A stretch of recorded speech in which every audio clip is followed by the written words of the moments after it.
12 contestants ഉണ്ടായിരുന്നു. അതിനകത്ത് 11 പേർക്കും 11 അമ്മമാരും ഡാൻസേഴ്സ് ആയിരുന്നു. അമ്മ മാത്രം ഡാൻസർ അല്ല. അപ്പൊ ഇതിലേക്ക് ഇപ്പൊ സെലക്ട് ചെയ്യുന്ന സമയത്ത് അല്ല, അതിൽ ഒരാളും കൂടി ഉണ്ട്. ഒരാളും കൂടെ ഡാൻസ് അത്ര പുള്ളിക്കാരി ഡാൻസിൽ ഇതായിട്ടുള്ളതല്ല, ശ്രീകുട്ടി എന്ന് പറഞ്ഞ കണ്ടസ്റ്റന്റ്. ഒരു പക്ഷേ ഇങ്ങനെ പറയുന്നതിന് മുമ്പ് നമുക്ക് അന്നത്തെ ഒരു ഇൻസിഡന്റ് എനിക്ക് തോന്നുന്നു അതിൽ നിന്ന് തന്നെ പറഞ്ഞു തുടങ്ങാൻ തോന്നുന്നു. കാരണം ഇപ്പൊ ഏത് റിയാലിറ്റി ഷോ ആണെങ്കിലും ഏത് ഷോ ആണെങ്കിലും അതിന്റെ വിധി വരുന്ന ദിവസം അല്ലെ, അതിലേക്ക് തന്നെയാണ് ഇപ്പോഴും കാത്തിരിപ്പ്. പ്രേക്ഷകരാണെങ്കിലും അതിലെ മത്സരാർത്ഥികളാണെങ്കിലും ആ ഒരു ദിവസം ഇത്രത്തോളം ഒരു ഷോക്ക് ഉണ്ടാവാൻ കാരണം എന്തുകൊണ്ടാണ്? ഇപ്പൊ പലപ്പോഴും വിധി അങ്ങോട്ടും ഇങ്ങോട്ടൊക്കെ മാറിയേക്കാം, നമ്മൾ പ്രതീക്ഷിക്കുന്നതിനപ്പുറം ആയേക്കാം. പ്രത്യേകിച്ച് ഫിനാലിലെ 5 പേരുണ്ട് അല്ലെ, 5 പേര് ഉണ്ട്.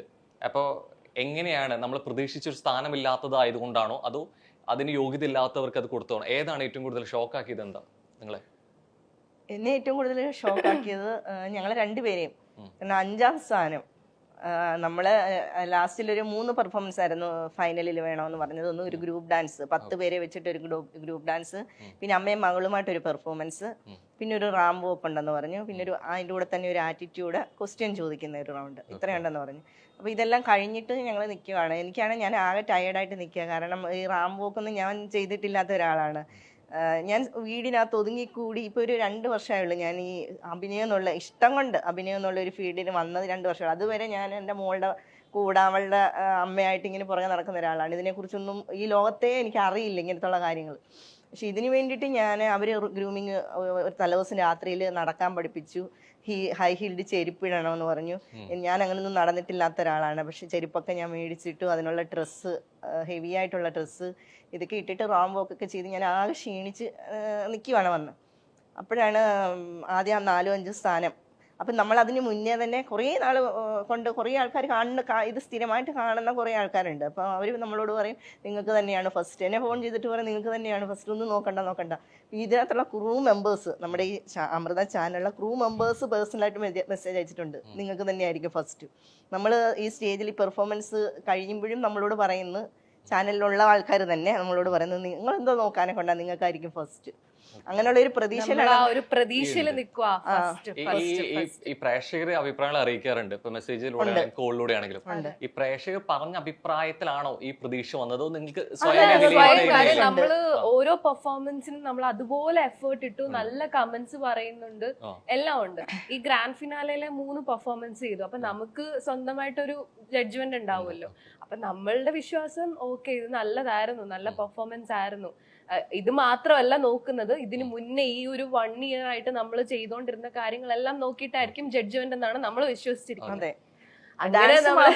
ഡാൻസ് അപ്പൊ ഞാൻ എപ്പോഴും എല്ലാ പ്രാവശ്യവും ഡാൻസ് മാത്രമാണ് കൂടുതലും. ഒരു 3/4% ഡാൻസിനാണ് കൂടുതൽ ഇമ്പോർട്ടൻസ് കൊടുത്തത്. അപ്പൊ ഞാൻ സാറിനോട് പറയും, സാറേ ഡാൻസ് മാത്രമേ ഉള്ളൂ എന്ന് ചോദിക്കും. പറയാം ഡാൻസ് അറിയാത്തവർക്ക് അല്ലാത്ത റൗണ്ടുകളുണ്ട്. കാരണം വേറെ കുറച്ച് റൗണ്ടുകളൊക്കെ ഉണ്ടായിരുന്നു ഡാൻസ് അല്ലാത്ത. ഷോക്ക് വിളിക്കുന്ന സമയത്ത് പറഞ്ഞിട്ടുണ്ടോ ഡാൻസ് അറിയണം അല്ലെങ്കിൽ അതിനെ കുറിച്ച് ഇമ്പോർട്ടൻസ് ഉണ്ടെന്ന്? ഒന്നും പറയില്ല. സൂപ്പർ അമ്മയും മകളും അവരുടെ ബോണ്ടിങ്, അതുപോലെ സൈക്കോളജി റൗണ്ട്. എന്നോട് പറഞ്ഞു സൈക്കോളജി, മോൾക്ക് ഒരു സൈക്കോളജി റൗണ്ട് ഉണ്ടാകും, ഡോക്ടർ കാണും, അങ്ങനെയൊക്കെയാണ് എന്നോട് പറഞ്ഞത്. പക്ഷെ അവിടെ സൈക്കോളജി റൗണ്ട് നടന്നിട്ടില്ല, ഡോക്ടറിന്റെ റൗണ്ട് നടന്നിട്ടില്ല.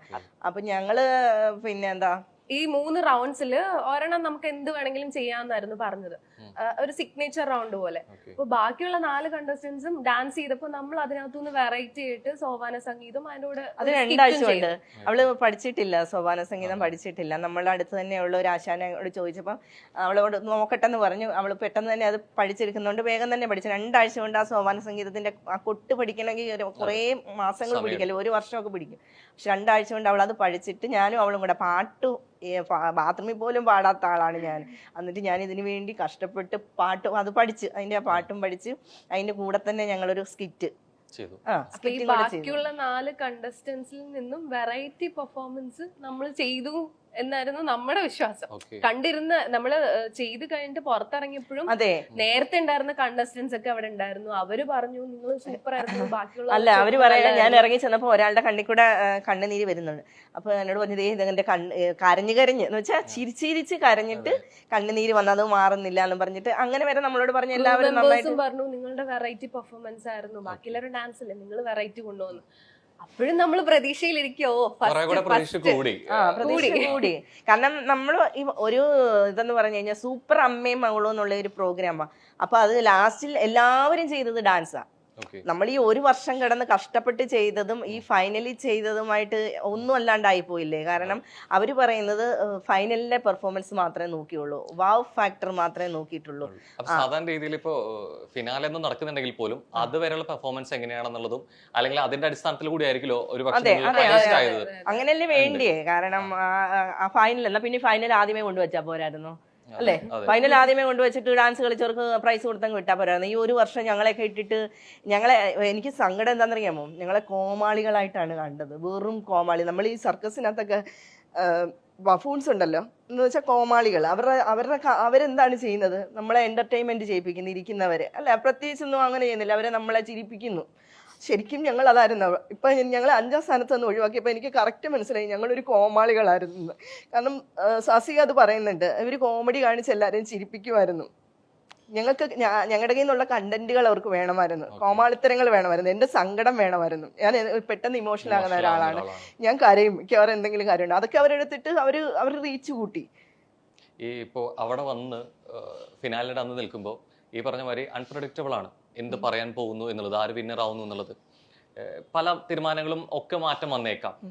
പക്ഷെ എന്നാൽ പോലും എന്താണ് വിധി എന്നുള്ളത് അതിനെ സ്വീകരിക്കുക, അതിനെ ഉൾക്കൊള്ളുക എന്നുള്ളൊരു സംഭവം മൈൻഡ് സെറ്റും കൂടി ആയിരിക്കും ഒരു പക്ഷെ അവിടെ ഉണ്ടാവുക.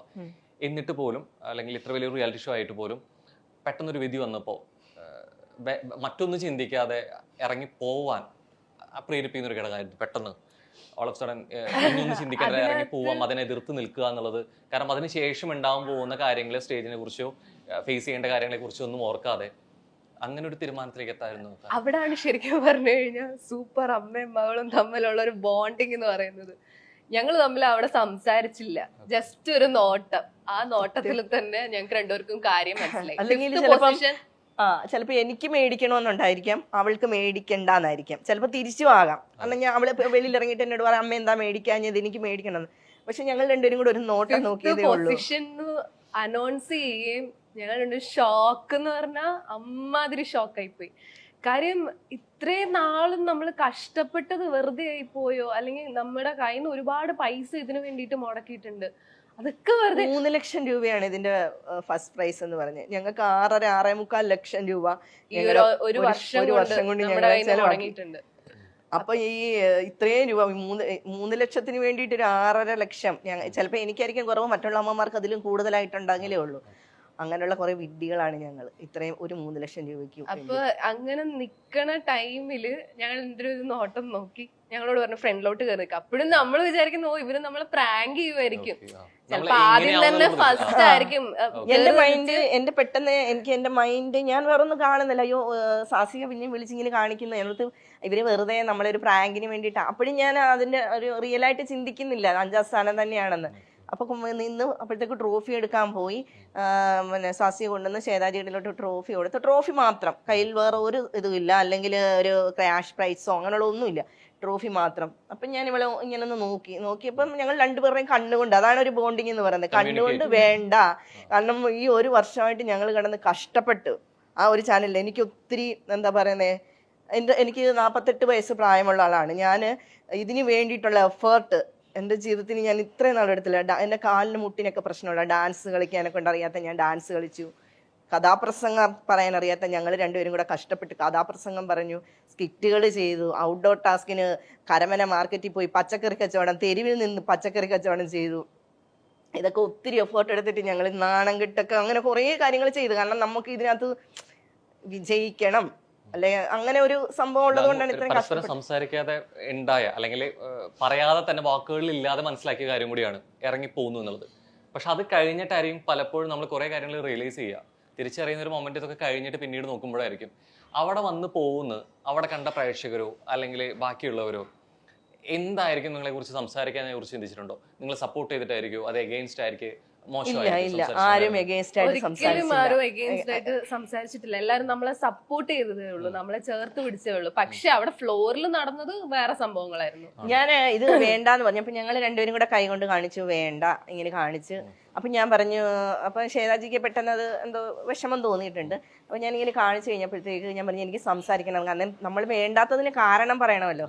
അപ്പം ഞാൻ മൈക്ക് വേണമെന്ന് പറഞ്ഞ് എനിക്ക് മൈക്ക് കൊണ്ടു തന്നപ്പോൾ ഞാൻ പറഞ്ഞു സതീഷ് സാറെന്ന് പറഞ്ഞാൽ ഇതിൻ്റെ ഡയറക്ടർ സതീഷ് സാർ ഈ പ്രോഗ്രാമിലേക്ക് എന്നെ വിളിച്ചപ്പോൾ എന്നോട് പറഞ്ഞത് ഇത് സൂപ്പർ അമ്മയും മകളും എന്നുള്ളൊരു പ്രോഗ്രാമാണ്, പക്ഷേ ഇവിടെ നടന്നത് ഡാൻസ് റിയാലിറ്റി ഷോ ആണ്. അത് കറക്റ്റാണ്, ആദ്യം തൊട്ട് അവസാനം വരെ ഡാൻസ് റിയാലിറ്റി ഷോ ആയിട്ടാണ് നടന്നത്. എന്നാൽ പിന്നെ സൂപ്പർ അമ്മയും ഡാൻസ് റിയാലിറ്റി ഷോ എന്നങ്ങ് വെച്ചാൽ പോരായിരുന്നു. അല്ല, ഗ്രാൻഡ് ഫിനാലയിലെ പെർഫോമൻസും ഡാൻസ് ആയിരുന്നു, ഡാൻസിനെ ബേസ് ചെയ്തിട്ട് അവർ കൊടുത്തിരിക്കുന്നത്. സൂപ്പർ, ഞാൻ പറഞ്ഞു ഇതൊരു സൂപ്പർ ഡാൻസറിന്റെ ഷോ ആയിരുന്നു.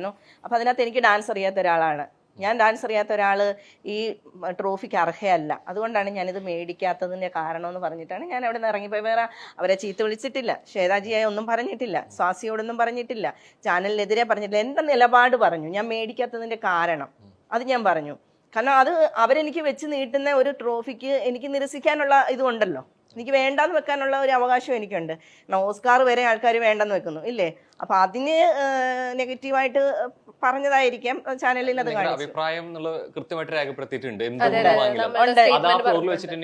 ഫ്ലോർ വെച്ച് മൈക്കിൽ കൂടെ പറഞ്ഞു, പക്ഷെ അവരത് കാണിച്ചില്ല, അവരത് ഞങ്ങൾ ഇറങ്ങി പോകുന്നതും പിന്നെ അതിനുശേഷം നടന്ന കുറച്ച് ഡ്രാമകളുണ്ട് അവരുടേതായിട്ടുള്ള രീതിയിൽ. അവര് കുറച്ച് എല്ലാരും കൂടി ഗൂഢാലോചന നടത്തിയിട്ട് നമ്മളെ നെഗറ്റീവ് ആക്കുന്ന രീതിയിൽ കുറച്ച് ശ്വേതാജി അതിനകത്ത് പറയുന്നുണ്ട്, ആർട്ടിസ്റ്റ് ആണെങ്കിൽ ഒരു ആർട്ടിസ്റ്റ് അങ്ങനെ ഇറങ്ങി പോകാൻ പാടില്ല, ഫ്ലോറിനെ നമ്മൾ ഡിസ്റെസ്പെക്ട് ചെയ്തു, ശ്വേതാജി അങ്ങനെ ചെയ്തു എന്നൊക്കെ.